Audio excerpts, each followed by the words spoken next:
tubara inkuru zikaba kimomo kandi televiziyo Rwanda yo irabikomeje. Televiziyo Rwanda ibararikiye gahunda nshya y'ibiganiro n'amakuru. Kuwa mbere ntugacikwe na Tonto Sebu muri filime y'uruhererekane Seburikoko. Renga uyu murongo nguhindura ihene nonaka. Urenge Ndararikira umuhinzi uhingana intego kutava imbere ya televiziyo Rwanda. Turagana ku ikoranabuhanga rikoreshwa mu buhinzi. Ntiwavuga uyu munsi wa mbere w'icyumweru ngo wirengagize Jean Pierre Kagabo. Nitwa Jean Pierre Kagabo, mbagezaho ikiganiro Imboni. Uretse amaso abiri asanzwe, hari ijisho rya gatatu, ijisho ryo kureba kure. Imboni ni ikiganiro kiri muri uwo mucyo. Kuwa kabiri, menya wirinde iraguhugura maze ubuzima bwawe buzira umuze. Menya wirinde.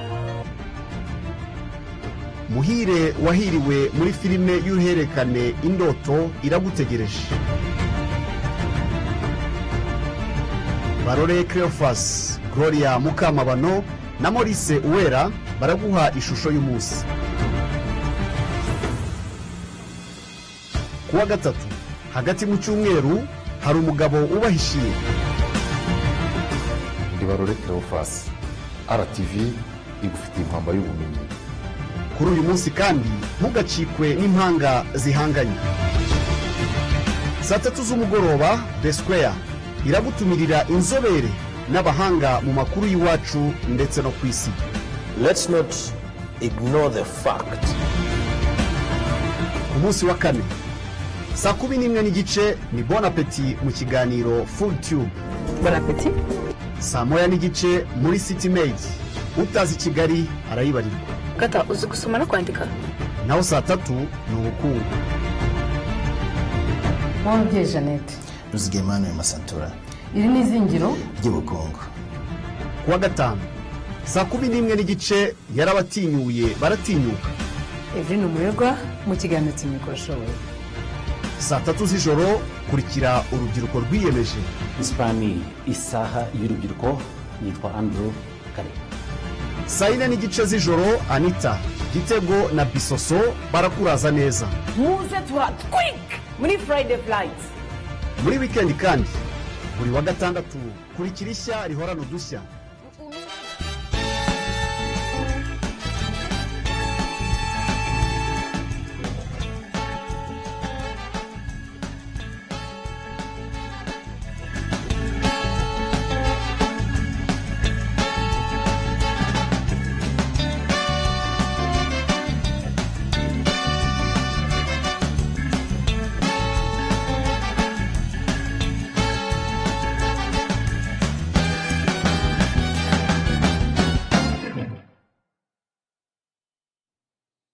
Good evening and welcome to The Square. Tonight is a very timely discussion that comes at the heels of International Labour Day that happened on May 1st, 2022, just earlier this week on Monday.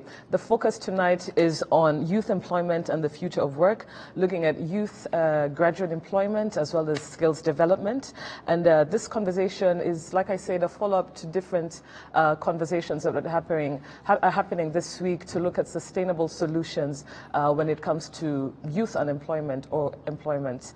My name is Dan Mpisi, host of The Square. I'm happy to welcome our guests, expert guests who are going to share some of their insights on this issue. And I'm happy to welcome with us on behalf of the Rwandan government, Mr. Faustin Mwambari, who's the head of Employment Ecosystem, Policy and Strategy at the Ministry of Public Service and Labor.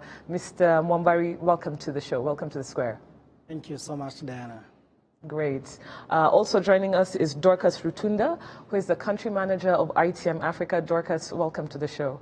Thank you for having me. Great. As always, resident panelists on the show are here with me tonight. Charles Herber, resident panelist on the show. Great to have you. Same here, Dana. How are you? Good. Resident panelist on the show, Brandon Namata, also great to have you. Great. As we always do, any midweek highlights before we kick off the show? I had something to say, but coincidentally, it's we're having it at a time when we're having the guys at Ministry of Public Service. But I'm particularly disturbed by the way government communicates these holidays. You know, we had a shift in goalposts as far as ED and Labor Day were concerned. But it's not an isolated incident. You should see the number of times Umuganda is changed, the number of times, you know, in a space of 48 hours, you would not know whether you're going to go to work the following day or not. So I think our government works in a very, very organized way. Such small mishaps should not be happening in a system as efficient as ours. And we happen to have a guest from a particular ministry that's in charge of these holidays.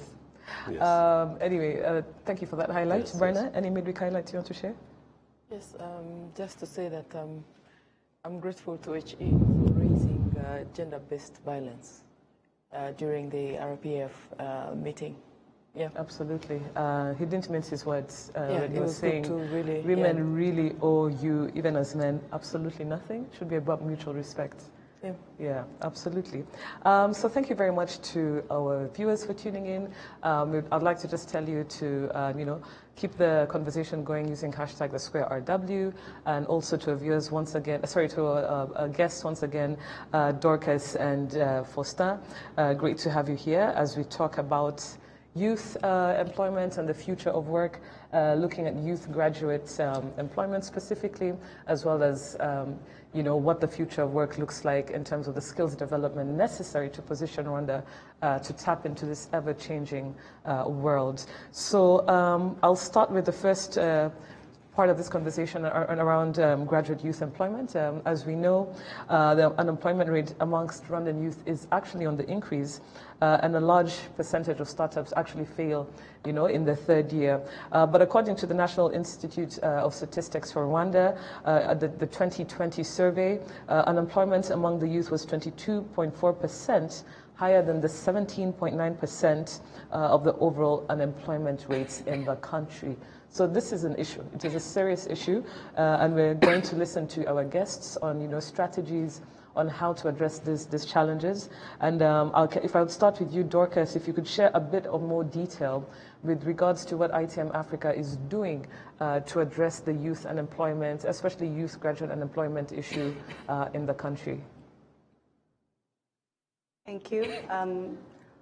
First of all, I'm sure many graduates can relate in looking at different job ads, especially right after graduation, and having so many expectations of jobs and applying over and over again and getting either rejection message or nothing.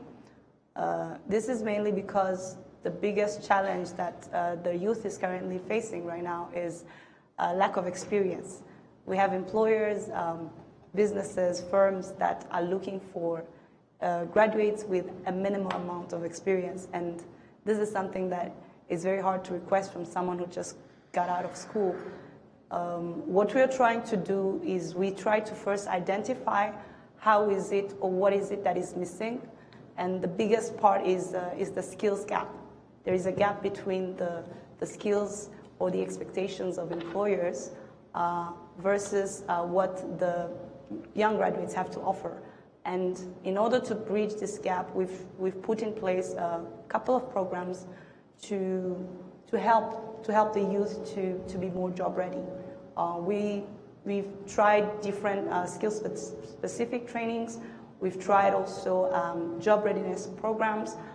We've had one program called the Sales Army Project that had a 97% employment rate in 6 months after training, and this is something that showed us that these people, they have potential, they just need to be guided the right way.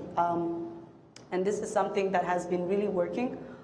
But also, not just that, we've had also other kind of programs to become employable, helping the youth to tell them, how do you write a CV, how do you get ready for an interview, what are the do's and don'ts on your first day, first week, how do you land yourself a first job, basically, without having any experience. And we've seen the effects of it, and we are currently even working into another better program specific for TVET, where we are having students graduating from IPRCs going into a 3-month program training, hands-on, technical, but also really practical, but followed up with coaching and mentoring, and during that time they are getting paid as interns, some sort of allowance, because at the end of the day they need to survive. And this is a program that's being sponsored by an Egyptian company called Horus, but they're coming in Rwanda. And these are the kind of initiatives that are helping the youth to land jobs, because we do realize that it is a serious issue. The numbers, COVID did not help as well. The numbers got even lower. Some companies usually had to usually had interns, but they no longer could onboard them because of COVID, because of lockdown and all of that. So trying to put in place these programs to tell the youth, you have potential, but you need to understand what your employer is looking for. And telling the employers, listen, we have these young people, they can do it, we vouch for them.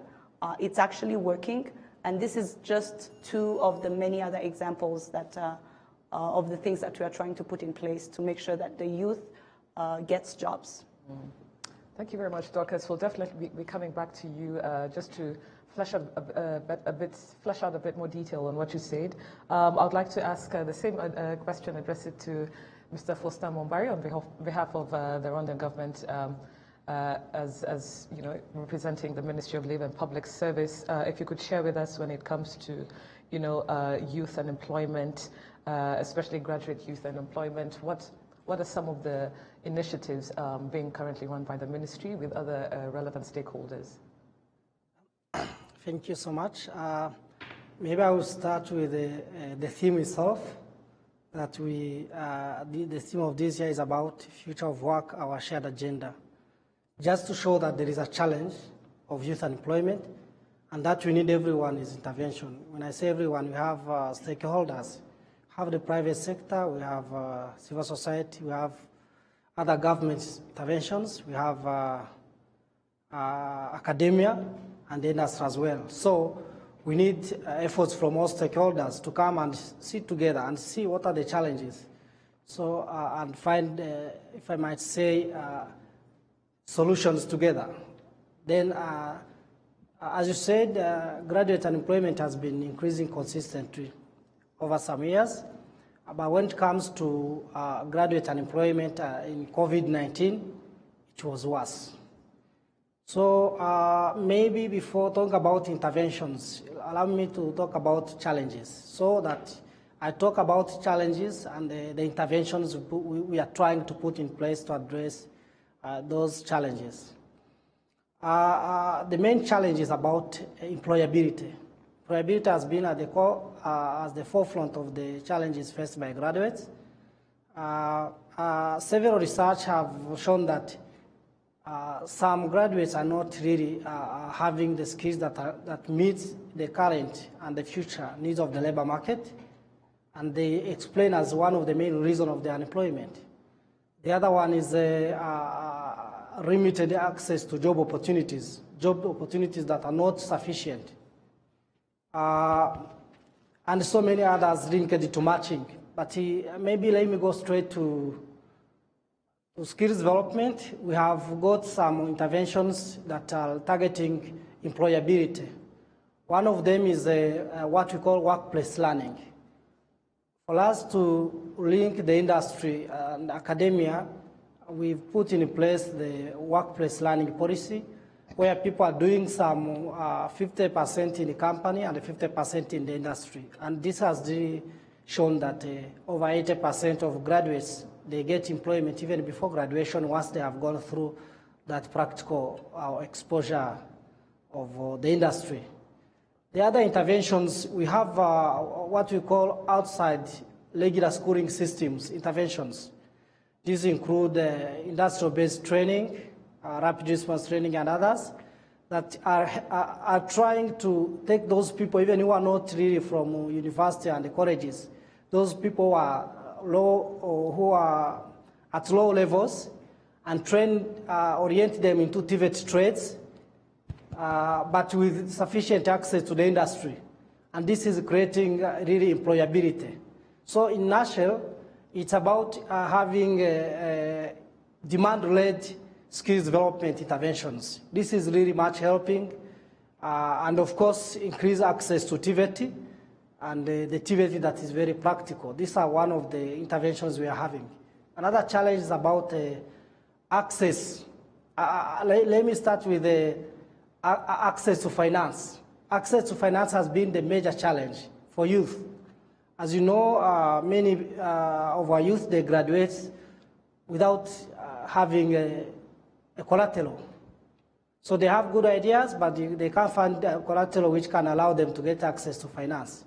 So there has been put some support to help them get access to finance. There are various supports. One, there is a support of collateral under BDF, where those people with innovative and transformative projects or ideas can be supported to get collateral guarantee from BDF and start their own business. We have very good examples of those who have succeeded, of course, with some other examples of those who have been facing the tuition led. Another example of access to finance, we have several products that are helping young people and women to, once they have ideas, to start and grow, especially in TVET, where we have a grant for those who graduate in TVET. They have access to equipments and some working capital without any guarantee or any collateral requirements, and many others, and even graduates from agribusiness. So the government has been trying to initiate some initiatives that help young people to smoothly enter the labor market, but of course with still challenges related to, if I might say, a mindset, or simply those people who really have the dream to have white-collar jobs. So sometimes they don't really struggle to go through that cumbersome procedure, because getting money, getting a loan, even for those who have collateral, it's a cumbersome process. Another very important intervention, it is access to business development services and coaching. This is very important. The government has initiated an intervention where we have 2 business development advisors at every sector. So that means when you take the sectors in the country times 2, those people are really well trained to help people, those people with good ideas but without sufficient skills in business plan development. They support them, accompany them until their business plans are bankable and they are eligible to BDF to get the collateral.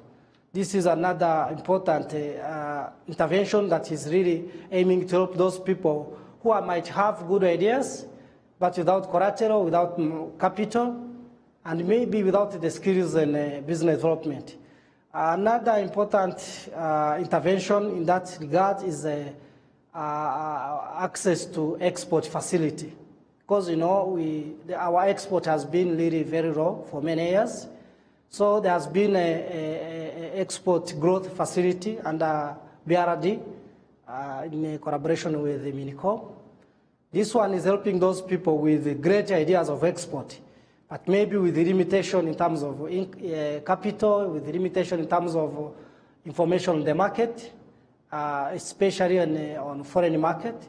There is that kind of support, and you have many success stories that helps people really to grow when they have some ideas. So maybe in Russia, without going into many details, we have some interventions targeting young people with great ideas, with ideas to grow, and intervention in terms of skills development. But having those interventions is one thing, access is another thing, and resilience is another thing. Because in this world, for you to get to grow, you need to really have some resilient character to enter into it, to fight. Sometimes it's competitive.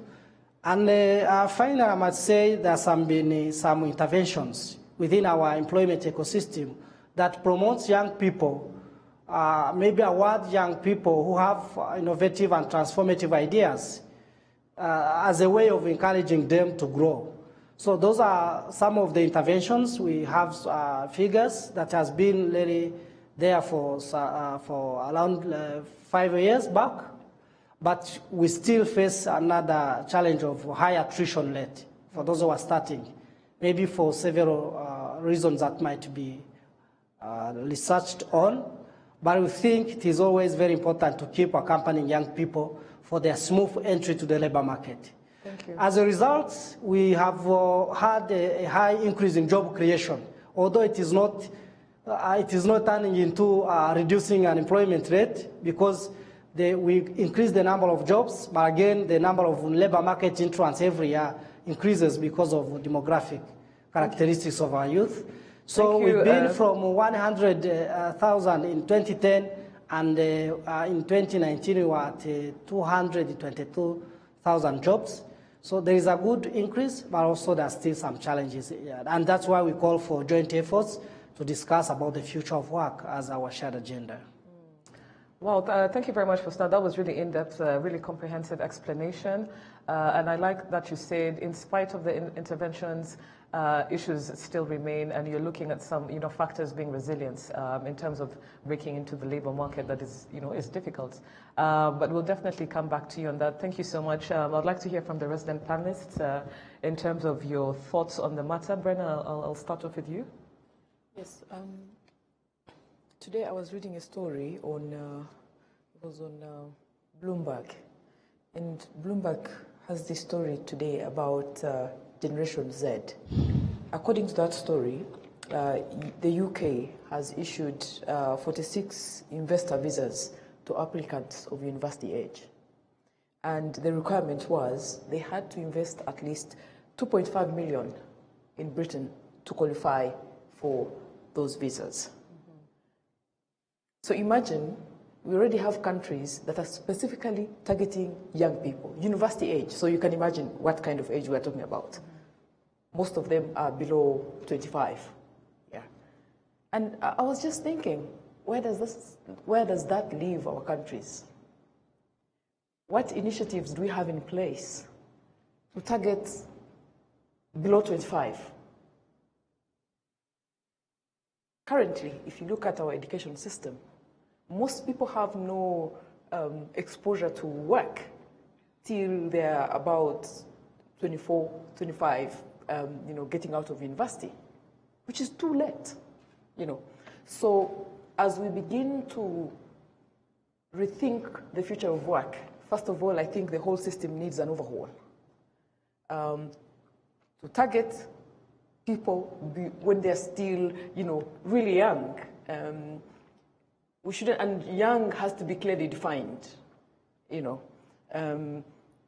We also have, I think part of it is also a cultural issue where you find in homes someone is still regarded as young, and this person is, 21, 22, and they're just home, spending a lot of time watching television, and they're not doing anything productive, And yet we know out there's work that they can do. So a mindset shift is needed. Thirdly, if you look at our education system still, more needs to be done. I know there's increased focus on TVET, which is good, but again, that will also take time. But we have to really think about the future of work as is. And maybe when you put the word future, sometimes I think it's misleading, because it is happening, it is already happening. You have young people around the world that are already making a lot of money, for instance, from just taking photographs. You have many young people that have careers just from being able to do makeup really well. You go in any home today and tell them that I want to be a makeup artist, and you look at how, you'll be judged. So we need to, one, even raise the awareness of how this future of work that we're talking about looks like. There's been a lot of focus so far on technology, saying technology is changing how we work, but also the world is changing. Today you can make so much money without actually a university degree, without, and it's really about what can you do. Increasingly we see employers in interviews, they're about what can you do, what problem can you solve. So how do we ensure that as we train for the future, even now, we are creating the critical mass of young people that are problem solvers. As Africans, we spend a lot of time lamenting about our problems, and we pay people a lot of money to solve our problems. How about we start thinking about creating problem solvers? My final point is on how young people are treated in the work environment. Still, you'll find that even the few young people that have opportunities to try out things, they have challenges. Again, because of the mindset shift, because of the mindset, people will look at them and disrespect them simply because they're young. This country has done so well in terms of elevating young people, but when you speak to some of them, the kind of reforms they want to enforce within the workplace, they face challenges because most of the time they will be underlooked and people think they don't have the required experience. So it's a big problem, it's an issue, and we also know for a fact that growing youth unemployment, which is again more of an African problem, is a ticking bomb. So if we look at it as a ticking bomb, then I think perhaps we'll do more to make sure that the bomb doesn't actually, go off. Go off. Yeah. Thank you, Bernard. I like your point, especially on cultivating a group, a sort of critical mass in terms of youth, employment, but of problem solvers, as opposed to just sort of run-of-the-mill issues that we have when we're looking at youth entering the job market. It's an important mindset change to have in terms of the people who are in charge of ushering in or guiding and addressing this sort of challenge. Charles, over to you. In the last 1 week, I've met 2 interesting people that have given me hope, but that also address the whole thing that both Foste and Bana have talked about, mindset. The first guy I met was a young man. There's a wine store around the corner from here that has a brioche on top, and I think the area is People's. As I'm driving out, a young man stops me and says, "Excuse me, sir, is that your car?" I said, "Yes." So I thought maybe my car had been broken into or something had happened. And then he tells me, "I want to sell you insurance." So I look at him, he looked in his early 20s or so. I'm like, "Yeah, I have insurance, but, so I wanted to listen to him a little bit more."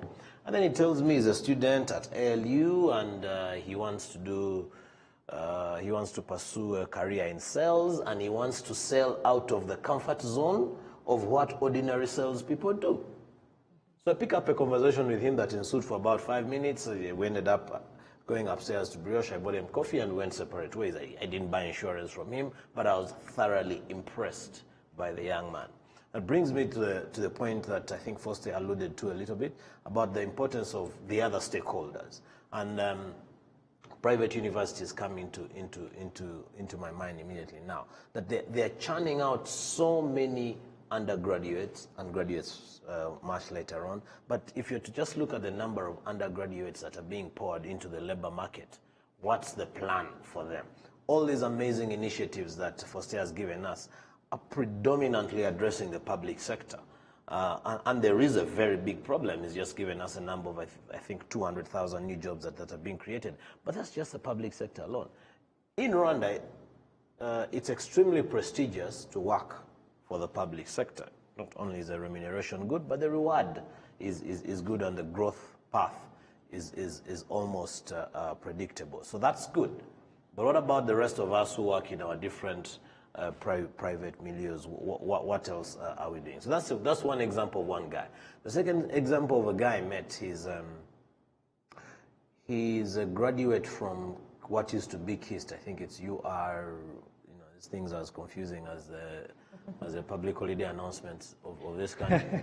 So the guy left KIST, struggled to get a job, and now he does nails at Ruangoras. So I was doing something there, and I picked up interest in his story. I have a relative who has invested in a salon, so we're trying to see if we can hook him to go and work there. Now, the guy gave me numbers that were out of this world in terms of how much money he makes in tips and what have you. This young guy speaks very good English, he speaks very good French, you can tell he's had a very decent upbringing. And then he told me something very interesting. He told me that he belongs to a WhatsApp group of guys who went to school with him, and each time there's an activity, so-and-so has given birth, so-and-so has lost a relative, so-and-so is going to get married, and whatever, they'll contribute for one reason or another. He is the biggest lender of everyone who has a white-collar job in their WhatsApp group amongst all the guys he went to school with.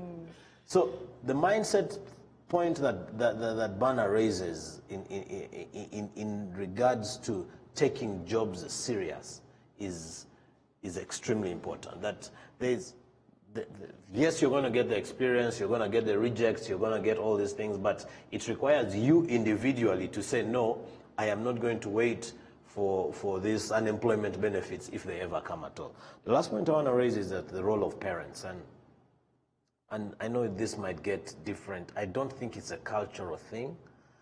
The number one thing that parents and guardians need to do is take the children we live with who are of age, take them out of their comfort zone, the TVs and whatever that Bana was talking about. But if somebody has left school and they are comfortable that they have a free meal every day of the week, they don't even have to pay for cash power or anything, there's free food, free accommodation, the shoes will get old, most likely they'll buy him or her a pair of shoes and what have you. No. That money that parents are spending on you and all that stuff, if they gave you upfront rent of 3 months to go and live in a ghetto somewhere, it would really wake you up. So I think it starts with us as parents, us as guardians, and also it starts with also those who are in a position of vulnerability in terms of seeking or pushing around brown envelopes forever. Brown envelopes.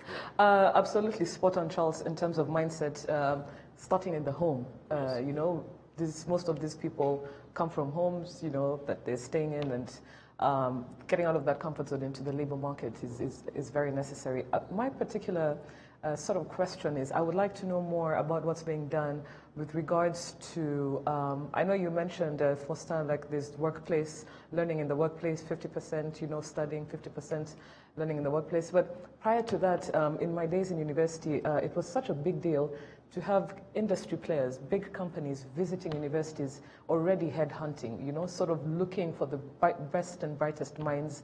But what it would do, you know, as students, you know, if you knew, for instance, BMW is coming to your university as part of Car Free Day, or Microsoft, or that sort of thing. So I'm curious to find out our private sector, how often they engage going to these academic institutions to kind of start planting that seed in students' minds that after you graduate, this is what is necessary. You know, it's a sort of orientation that starts in your second year, and by the time you're done, you have an idea. At least a good number, significant number of students are really more prepared. So I really want to know in Rwanda, how often does that happen? How systematic is it in terms of eventually actually, you know, contributing to the unemployment issue of graduates? So that's sort of, you know, career day.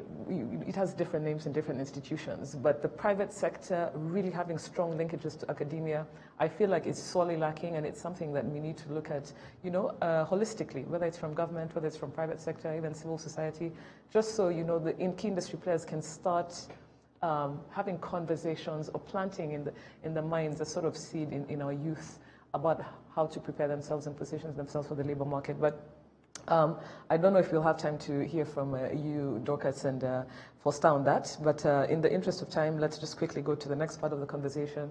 We've been throwing around this term, the future of work, and you know, Brenna, you preempted the conversation by starting with it. So, you know, my first question to you, I'll start with you, Faustin. Just break it down to us. What does the future of work look like, especially within a Rwandan context? And what are some of the skills that will be needed? Just briefly, before we head over to Dorcas. Thank you. I think generally the future is always uncertain. When it comes to the future of work, it is worse. Because everything is changing, not because it's a request of workers or employees or employers, but because maybe it's due to globalization, maybe due to pandemic, maybe due to introducing of new technologies, and so on and so forth. So When it comes to work, the World Economic Forum predicted that by 2024, at least 42% of the jobs will have been changed. That is tomorrow. It predicts that in 10 years to come, over 1 billion jobs, that means 1/3 of the world workers, 1 billion jobs will have been changed or replaced. Maybe I'm just trying to give some global statistics. By 2030, at least 85% of the jobs that will be created from now have not yet been created. So that means there is really a bit of uncertainties in the future. And this will be mainly influenced by the technology, globalization, and business environment that is really changing over the time. The technology that we read our world mainly will be in terms of automation, will be in terms of artificial intelligence, in terms of Internet of Things. So in general, there are so many things to change. So maybe what we need to know, or what we request our partners as the Minister responsible for labor and employment, we need to sit together and predict what will be the jobs of the future. Because it's a bit uncertain today, and what will be the skills required for those jobs. Because if jobs are to change, the skills will be needed are also different. And how will the let me call it, how can we create a human-centered approach so that the new jobs that are coming are not technology is likely to change the way we work today. Artificial intelligence, Internet of Things. So how do we prepare our society? How do we change our educational structures and the dynamics so that it predicts those changes so that those people who are coming to the labor market will be meeting the requirements of that labor market that is really different of the market we have today. So this is very important. How will we keep the human at the center of those changes, of those transformations? So we need to sit today, or maybe today and tomorrow, and see and predict how this will affect. Maybe that's why, let me say, TVET is very important, but not the TVET that we are seeing today. The TVET that is adapting to the new technologies. If we are to say, for example, artificial intelligence is going to come and replace us in an industry, how do we create TVET experts who will be ready to use those new technologies? Not just because there is a time when we will not have, let's say, for example, a cameraman doing this. But you need someone who have the skills to use those artificial intelligence systems that will be in place. So education system, I think, should be different, and maybe doing difference today, and try to predict how the skills of tomorrow will look like. Maybe it's a bit difficult today, but let me give an example. Because the world, although it is now globalized, but where Singapore is now, it's not where Africa is. So how can we see what is happening in Singapore today in terms of skills? Because tomorrow it is us. That can be also one of the ways of predicting. So maybe in nutshell, I can say the future of work will bring so many challenges, so many changes, but it doesn't mean that it will not create jobs, but it will change the way we work today. So how are we ready as the society, as the community? How are we ready to respond to those changes that are coming to the labor market? Maybe as we continue, we can keep discussing on how the tools we need and maybe the skills we need, but allow me to say at least mainly 3 major skills that will be needed in the future according to the global trends. One, it is complex problem-solving skills. It's no longer about having a degree. It's about having what to do to solve the community problems. We shall need skills related to digital. Digital skills will really be reading the world because we change the way we work. And maybe, let's say, let me call it artificial intelligence skills. Not just, maybe let's say not aim to produce them, those artificial systems, but let's aim to know how to use them and make use of them in our production process and systems. Those are one of the skills, and there is another skill that is soft, but people don't really much value it, but it's very, very, very important. That is communication skills. Because we are going to the global market. So we need, how do we have really those communication skills that will make us the right workers, not in the country, not in the region, not in the continent, but to become a global employee requires to have strong communication skills. And that is what we need as a country that really have maybe that targets to have a knowledge-based economy. The knowledge-based economy is all about having skills, but also one of the skills that will be needed, it is effective communication skills and problem solving.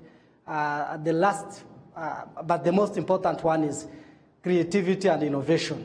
Maybe it's difficult to say it is a skill. People think it is a talent, but it's also part of the skills that we need to let me say, these are the skills that we, actually the high-end skills that we need if we are to transform our economies.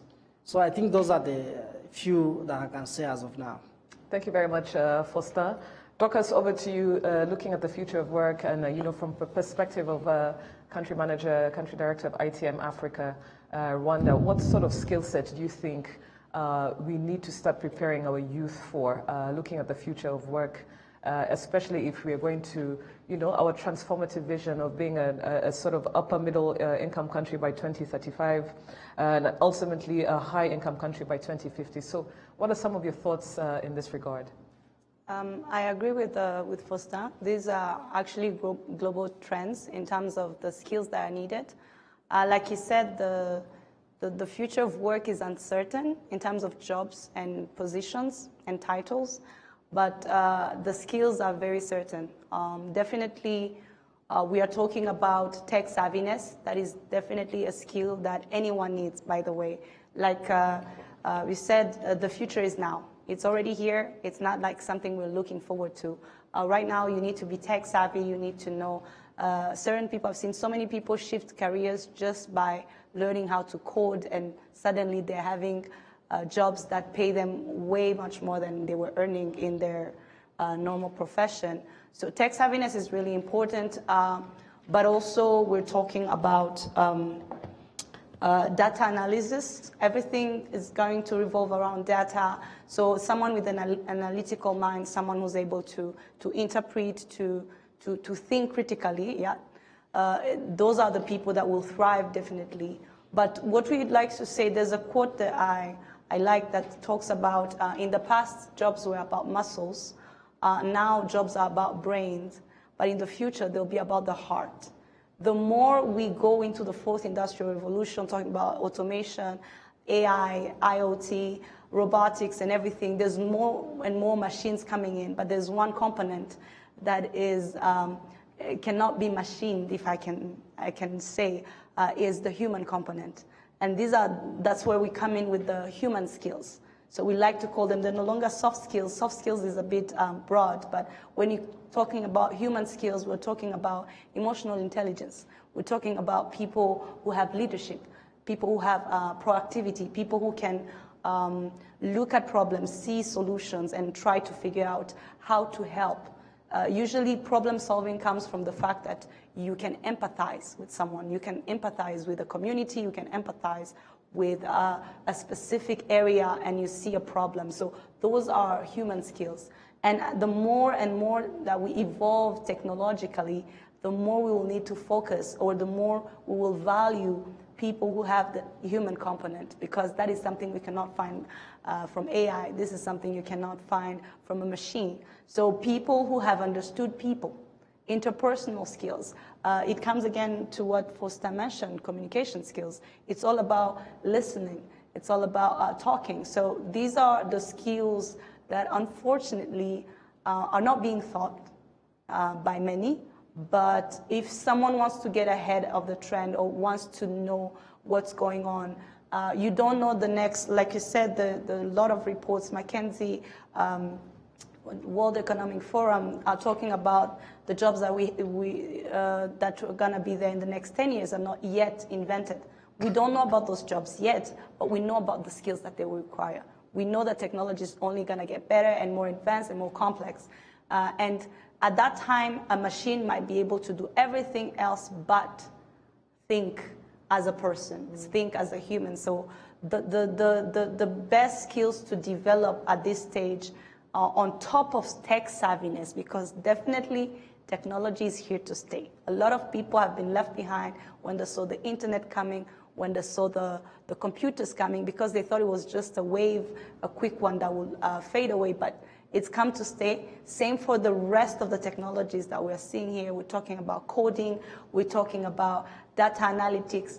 These are things that are here to stay. So on top of that tech savviness that everyone needs to start adopting, we need now to really develop our human skills, our human component, because that is what's going to differentiate us from whatever technological advancement we are headed towards. So, thank you.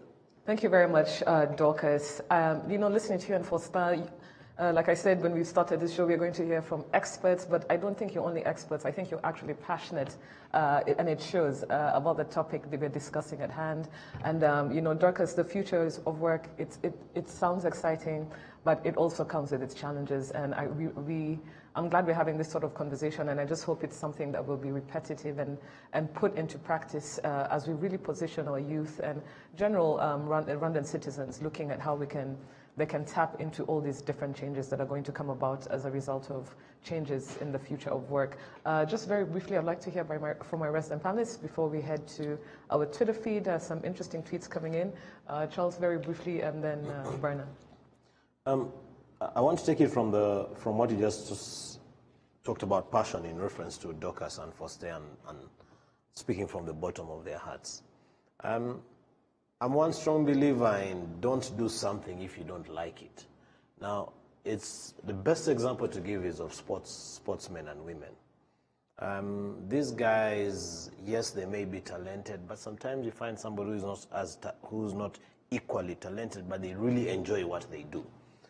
These guys who are here filming us and taking recordings of this, guys in the creative world, like an actor, cameraman, or whatever. These guys, they would never do it if they don't like it.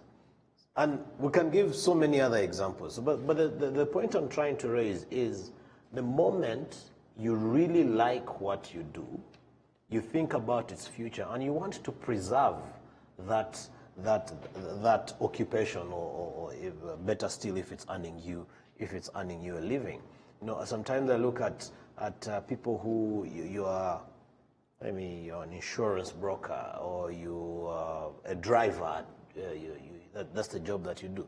You have to take that particular job so serious, such that it's protected tomorrow. Are you only driving, or are you only writing news in the East African? What else are you doing that is going to ensure that you will remain relevant tomorrow? The second point really I want to raise is about communication, and we're getting something extremely wrong, partly with the education system, but also with our society. I see people being lambasted because they can't speak Kinyarwanda well, or they can only speak Kinyarwanda and not any other language. Well, our history and our society have dictated that's how things are. You cannot judge somebody because the only language they can speak very fluently is Kinyarwanda. Or you cannot judge somebody because the only language they can speak fluently is English, for that matter. So if it is that, and that's your communication strength, how are you using it to your advantage? And that's really, as opposed to being shelled into a tight corner and saying you're not going to go any place because you have to learn French, and then now the French are back, and then at the age of 45 you're being taught bonjour and things like that. It really can't work. And the last one is really around employment versus underemployment, and for you to appreciate that you know, would you rather be unemployed or you would rather be employed? It's one of the biggest dilemmas that I think experts like Foster and Dorcas would be keen to sort of demystify. That's a very valid point. Underemployment, underemployment vis-a-vis unemployment. Yes. Brenna, over to you. Like, I hope that one doesn't have to make that choice, you know. Have opportunities that allow us to create jobs, and also if you prefer to be employed, be employed. But, you know, as the experts were speaking, I was just thinking about the last 2 years, the lessons from the pandemic, you know. The predictions, you know, were going into 2024, 2030, 2050, but the shift has come so quickly, you know, with the pandemic. The disruption has come so quickly. We are seeing that, for instance, as a result of more investment going into remote working,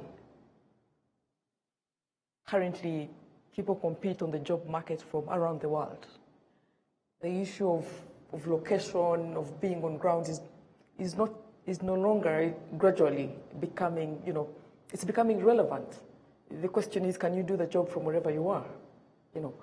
So how do you prepare for that?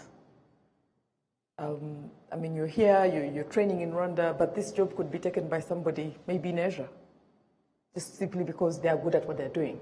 So again, the mindset shift. How can you, as you train, become, you know, much better at what you're doing to be able to compete on a global level? Secondly, we are seeing that when we talk about creativity and innovation, sometimes the environment, I think, suffocates the creativity and innovation. Again, because it's disruptive. These are things that many people are not used to. So you come up with an idea and they crush it even before they really understand what it is. They say, oh, no, that, you know, that can't be done, or that's impossible. You know, you probably come up with a concept. So, and to the fact that, you know, you can't predict what the future really looks like, the kind of jobs, I think we need more room, one, for creativity and innovation, but perhaps more importantly, the critical thinking. I don't think that is something that can ever, you know, as long as you have the critical thinking skills, I don't see you becoming irrelevant. If we talk about, you know, the ability, because again, critical thinking goes in line with problem solving. When we talk about the future of work, think about whatever issue that is coming up. That means you can effectively be relevant. So how we create that, how we nurture that, you know, among young people, I think it's not easy, but it's good that people begin thinking about it and paying attention. Absolutely. We have a couple of tweets that we have just 2 minutes to read out before we end the show. If we could have them on our screens. The first tweet is from, I think, Bernard, who says, Brian Anamata, our country does not like problem solvers, but are people in possession of power ready to listen? That's his question. And, you know, he goes on to say, sometimes solving a problem requires changing the status quo, and that is always a source of conflict and not always well received. He actually talks about what you were saying as well, but he's spot on with that. The second tweet coming from him, if you could have that on our screens, is employment and experience has become a chicken and egg problem. To foster, you don't necessarily need to predict anything. Give those youngsters a chance and they will do you wonders. Let's not focus on fancy issues such as AI, automation, while ignoring basic issues. I agree. Okay, he's challenging you, Foster, in terms of what he said. And then we have another tweet coming in from Christophe. We could have that on our screens. Individuals who will succeed in the future of work, FOW, will have a mindset of I work instead of I work for. Today, employers are hiring people to think and bring about new business opportunities. The future of work is for people who can create and not just consume. fantastic tweets coming in. Unfortunately, we don't have time to read all of them and respond to them. But I want to always encourage our viewers to keep the conversation going using hashtag the Square RW. And I would like to just give, less than a minute for our guests, closing remarks. And I'll start with you, Foster, as brief as possible. I know you're passionate about this topic and there's a lot you have to unpack. But in the interest of time, just closing remarks as brief as possible before we head over to Dorcas. Thank you so much. What I can say is that although we said about the uncertainties about the future of work, but what is certain is that the future is brighter. It's brighter, why? Because the research shows that, OECD research shows that at least the technology takes up 12% of jobs, but creates 27% of new jobs. So that means technology is not coming to kill jobs. It's coming just to replace jobs by sometimes even better and decent jobs. So it's up to us as the society to see how are we prepared, how do we prepare our education system and our academia and industry so that they are ready to predict and to deal with the new changes, the new technologies, and the new way of working. Right. So I must say, let's always think of a brighter future through transforming our mindset and think big and look further, then the future will be brighter. Thank you. Thank you very much, Foster. Over to you, Dorcas. My parting words for me would be really a call to action. And the call to action is, if you want to tackle youth unemployability, the solution is to give opportunities. Give opportunities, and this will require investment. We need to invest time, we need to invest finances, we need to invest knowledge into the young people that we want to empower. And this will call for collaboration. No one is enough by themselves. We need to work together, all the stakeholders, all the people in the ecosystems, the higher learning institutions, the new talents, the new graduates, the government, the private sector. Reach out. HR firms are there, all kinds of programs are there. Reach out, but you need to be willing to actually invest and give opportunities. Thank you. And we'll get there. Thank you very much, Dorcas. In spite of everything, the challenges ahead, it's good to see there's still optimism when it comes to this. Charles and Brenna, unfortunately, we don't have time for closing remarks, but thank you so much for your insights. Charles, Brenna, always a pleasure. To our guests, Dorcas and Foster, thank you so much. It's been really interesting hearing from both of you. Thank you. Thank you. To our guests, to our viewers, keep the conversation going using hashtag the Square RW. We'll definitely be engaging more, including online with the Ministry of Public Service and Labor, with ITM Africa and other stakeholders, just to continue this conversation, since this week is really dedicated to looking at challenges in terms of employment and the future of work globally. To our